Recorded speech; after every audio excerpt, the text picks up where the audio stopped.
You're never gonna believe me when I say this. Sometimes movies are bad. Sometimes movies are so bad that they're good. Sometimes a director makes so many bad movies that another director makes a good movie about how they made all their bad movies. This is about Ed Wood.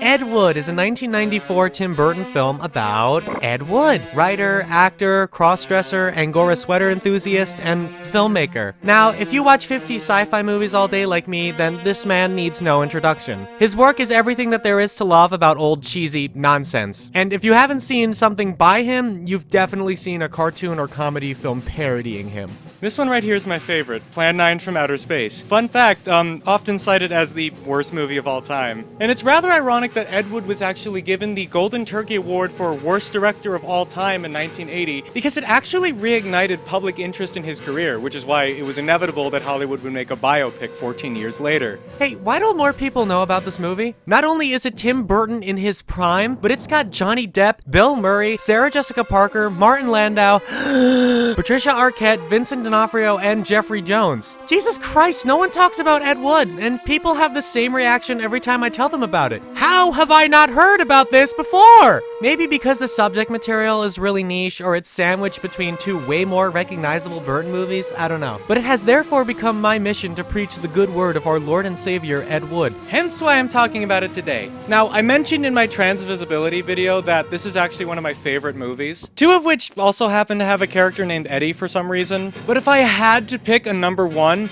9 times out of 10, I would say it's Ed Wood, just because it scratches so many of my itches. One, because it's based on a true story and brings to life a time in Hollywood history I'm really interested in. Two, because it's funny. Which dress works better for you, the red one or the green one? I mean, I can't see the difference. I'm colorblind. But I kind of like the dark gray one. Three, I find myself having a debate in my head every time I watch it. Can we consider this movie queer? I'm not trying to argue whether Edward D. Wood Jr. himself was queer. The man was a crossdresser and a drag queen, but he maintained until death that he was a heterosexual man, so do with that what you will. I'm more interested in the phenomenon of media itself being considered LGBTQ representative, or queer-coded. You're telling me it queer-coded this media? So through that lens, I want to turn your attention to some aspects of Ed Wood to convince you that it's worth watching. We're going to look at its filmmaking techniques, comment on its historicity, and find out how gay it is using the official Dead Air Films Queerdometer! The readings are as follows. Straight as a line, Elton John post-1976, drag queen brunch, and the gayest thing of all time, arguing with other LGBTQ people on Twitter. Anyways, without further ado, ladies, gentlemen, and everyone in between, I give you Ed Wood.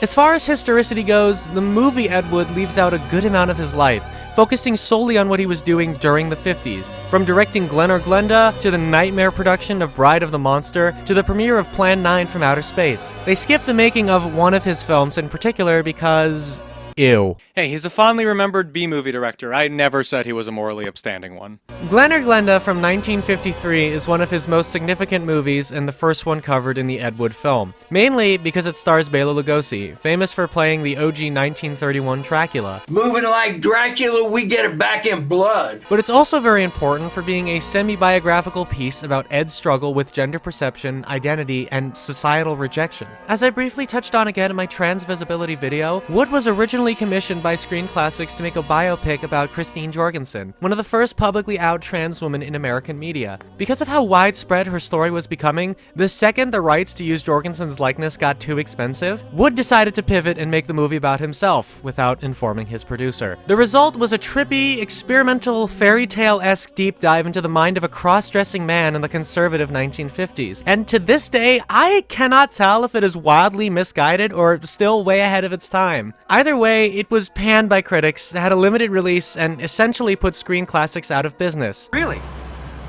Worst film you ever saw? Well, my next one will be better. Hello? In the movie Ed Wood, the making of Glen of Glenda is used as a vector for Eddie to come out.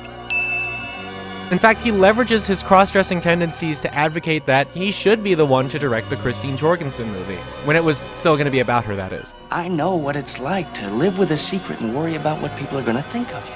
I would also just like to point out that this is a biopic about a man who was supposed to make a biopic about someone else, but then decided to make it about himself in some sort of weird movieception. Eat your heart out, Abbas Kiarostami. There's something very relatable about feeling more comfortable coming out after seeing someone else go about it with confidence. Speaking of coming out, John Cabell Bunny Breckenridge was an American drag performer, actor, and probably the best part of the movie Ed Wood. Oh, what does that old queen know? Played by Bill Murray, his character is mercifully treated with some respect in the film, especially as a gay man in a 90s comedy. Dignified, yet sassy. Without losing naivete. The movie shows him hanging out with Eddie since the beginning, but hard evidence of them working together doesn't really exist until they began production on Plan 9 from Outer Space in 1956. The real-life Bunny Breckenridge was actually inspired by Christine Jorgensen's story, resolving to eventually go through hormone replacement therapy and a sex change operation. Sadly, he never actually ended up getting the procedure, despite how much he talked about it. The movie substitutes this for Bunny being called to action by Glen of Glenda. But it wasn't until I saw your movie that I realized I have to take action.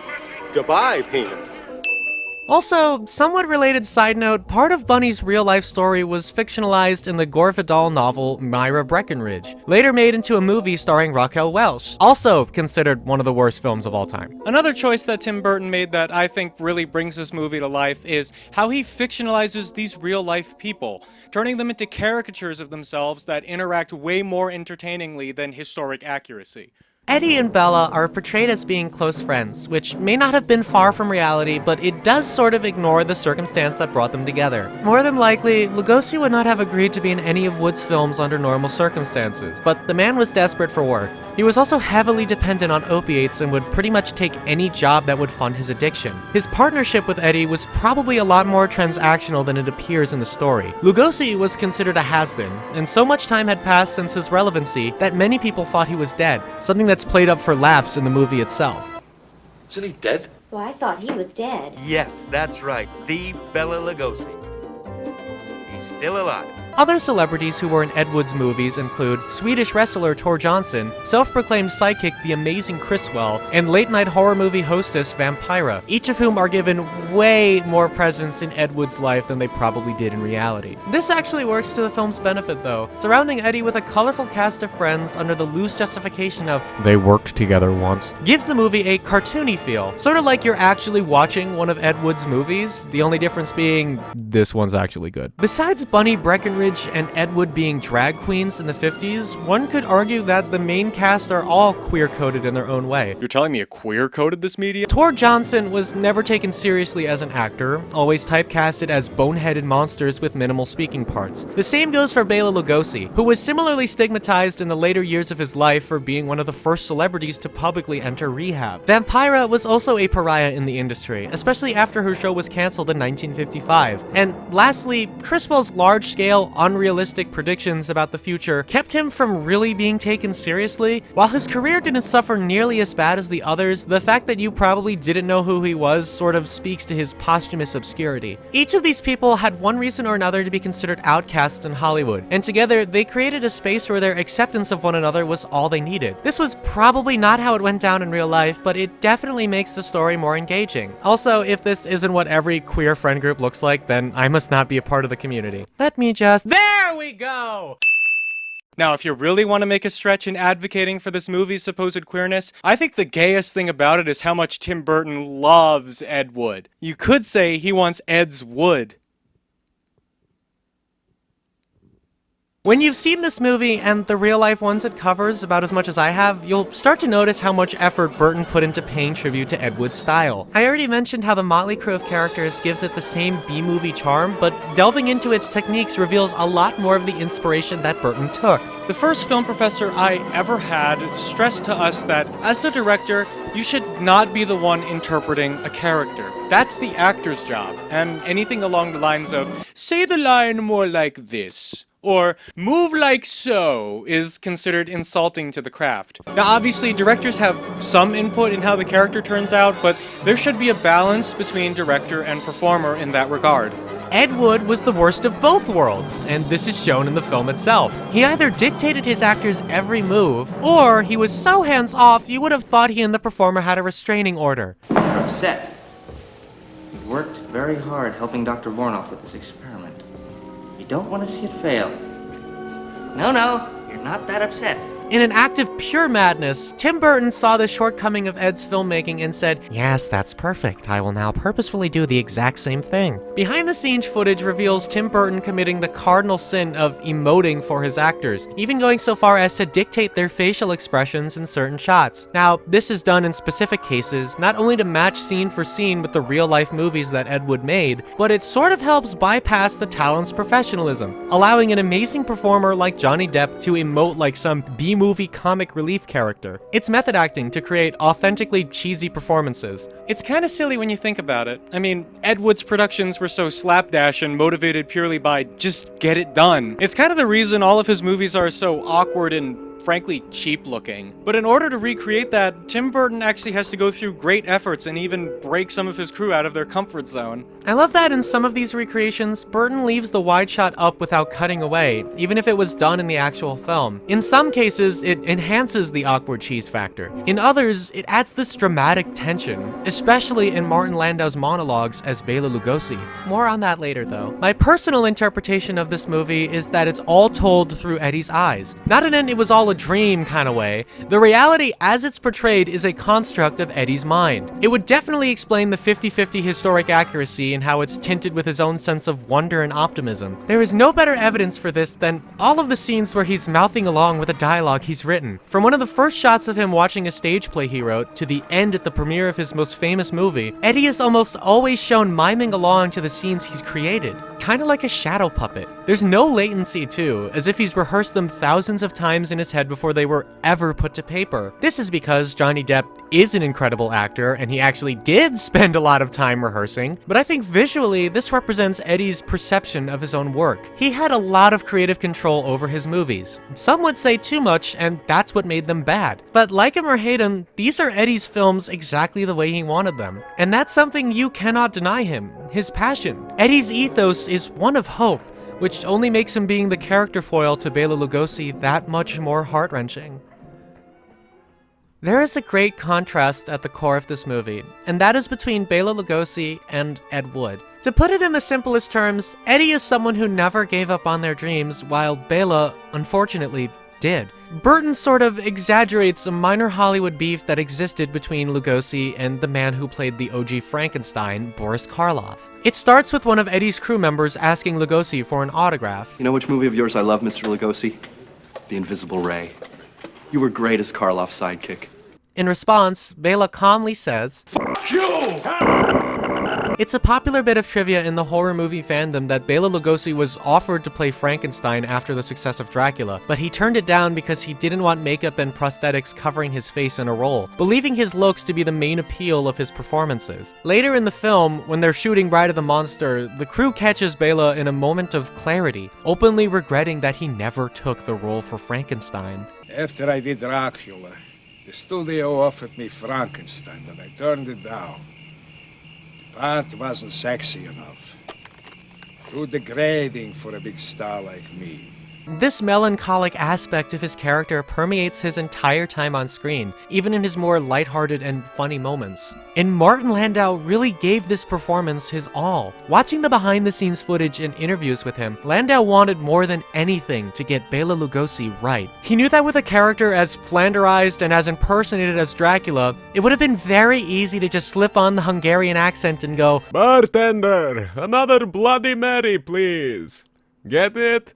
Because I'm drunk." But Landau did his homework, and he knew that Bela's accent was one of his greatest insecurities, and something he tried to hide desperately in his performances. Watch any Lugosi film, and you can hear him over-enunciate and pronounce his words, trying his hardest to sound English. A race of atomic supermen which will conquer the world.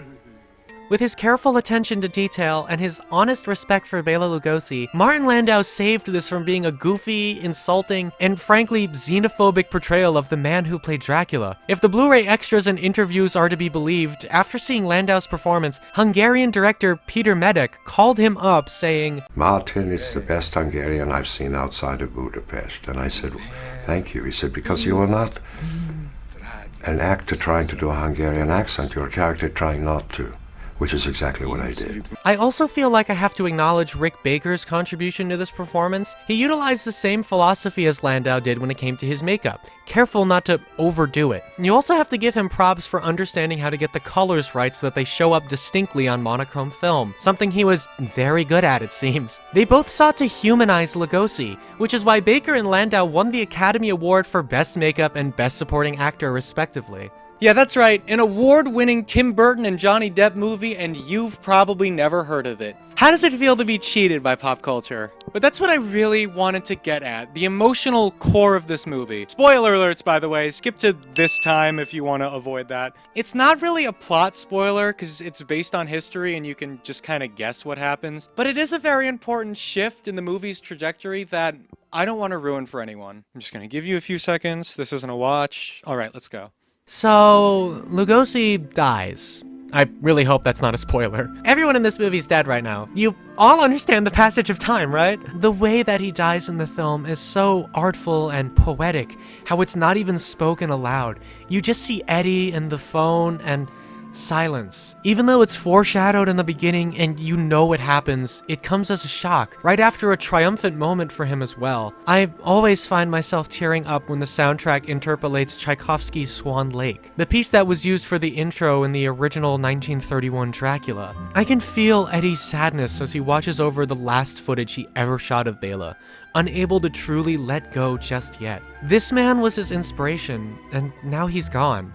In that way, Bela's death allows Eddie to become his own person. It gives him a reason to keep doing what he's doing, despite the fact that Hollywood and the critics looked down on both of them. This is the emotional shift in the film that sees Eddie completing his next movie, and without a doubt, the one he'll be remembered for.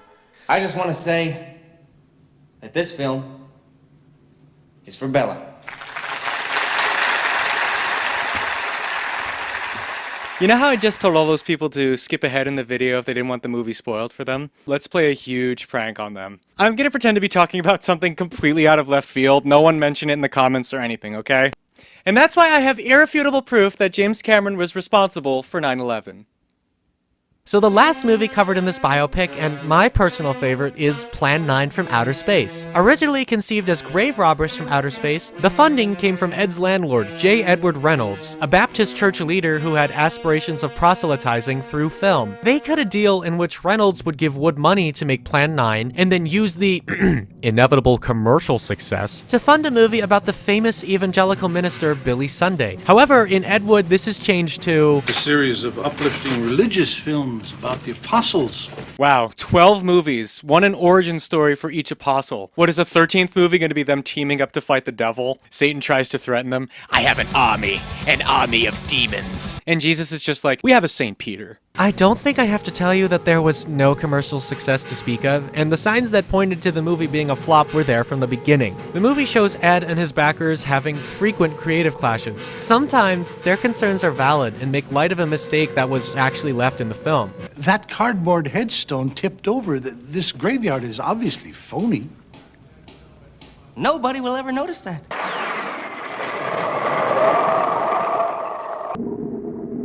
This makes Ed go crazy, and he puts on his gender-affirming clothes to calm down. The Baptists kink-shame him, and he storms off. Ah yes, the end of Act 2 betrayal. Dude hails a taxi to the closest bar so fast, you would have thought he teleported. The movie sort of sanitizes how much of an alcoholic Ed Wood was, but I'm glad it's at least alluded to. Honestly, this movie would have been a real bummer if it portrayed the reality of his addiction, but at the same time, you still need to represent it to some degree at least. And I praise this movie for streamlining and truncating history rather than censoring it. Real talk though, if this movie were made today by a different director, they would have completely whitewashed all of the gay and drag queen scenes. Oh, but modern Hollywood is so much more better about accepting Stonewall. Oh, but queer people are so much more Emilia Perez, okay? They have done it and they will. Shut up. And what do you know, Ed Wood runs into Orson Welles, the legendary director and actor behind Citizen Kane, which is widely considered the greatest movie of all time. And the one film professors like to shove up your— As the two begin yapping, Eddie finds out that their lives don't diverge as drastically as one would think. Orson Welles is also having trouble getting funding for Don Quixote, the film that he was working on at the time. Now, I love the implied contrast going on in this scene. We have here in conversation what the film-going public considers the greatest director of all time, and what they consider the worst director of all time. However, both men respect each other equally. They relate to each other's particular struggles, and not once does Orson Welles look down on Eddie. Frankly, as the writers and consumers of history, neither should we. Is Orson's art better than Eddie's? Yeah. But is he more passionate than Eddie? No. They're both equally dedicated to their crafts. And now, dressed as his most authentic self, the side he tries to hide from the world, Eddie gets to hear Orson's parting wisdom. Ed, Yes? visions are worth fighting for. Why spend your life making someone else's dreams? Now, emboldened by the words of his hero, Eddie returns to the set with a new sense of purpose. He's going to make this movie his way, and he'll be damned if he doesn't fight for it. He continues to shoot the film in a sequence with some of the best photography in the entire movie. Throughout the whole film, he's unsure of himself, always second-guessing the choices that he's making and wondering if it will ever even be worth it. But this scene shows him triumphantly conquering his own insecurities. Ironic, since one could argue that there's nothing better about this movie he's making in comparison to his others. Nothing has changed except for Ed Wood himself. Further proof that this film's world is shaped by his mind, his joy, his optimism. In real life, Plan 9 from Outer Space was another flop and got a crazy limited release. But here, it has a grand opening with thunderous applause, and Eddie finally saying to himself, This is the one. This is the one I'll be remembered for. Dreams are worth fighting for. And whether that dream is a career path, a story idea, or just the person you know you are deep down inside, you have to fight for it. And I don't think it's coincidental that Eddie finally resolves to be the master of his own art while he's in drag. This movie is sort of like a drag performance, rambunctious, in your face, and a great celebratory exaggeration of real life, but all still coming from an authentic place. Even though he maintained he was a straight man until death, if you're a member of the LGBTQ community, I'm sure you can relate to Ed Wood. Struggling to be taken seriously in your own way by people who would shun the real you, working within the limits of your surroundings to exist freely and express yourself to the best of your ability, finding a small group of like-minded people who accept you for what you are, and using their support to remain steadfast and passionate about the things you believe in despite the world working against you. Ed Wood is a queer movie, through and through. And I hope it can inspire you the same way it inspired me. Not just as a filmmaker, but as a fully realized person. This one's for Eddie.